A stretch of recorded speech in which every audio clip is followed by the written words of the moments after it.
How to sign up for Google Voice. First of all, open the Google Voice app and go to voice.google.com. Then sign in using your Google account. If you are already signed in on your device, it will automatically display your account. Select the one you want to link with Google Voice.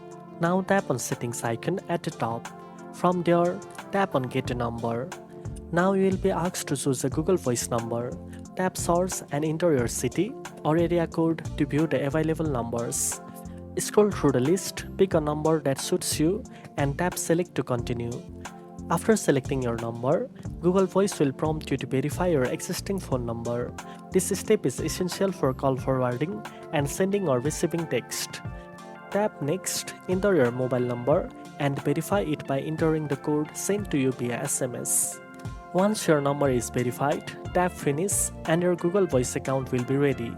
You can now start using your new number to make calls, send text, and manage voicemails, all from one app. Now you know how to sign up for Google Voice. If you found this video helpful, don't forget to like, share, and subscribe for more tech tips. Thanks for watching, and I'll see you in the next one.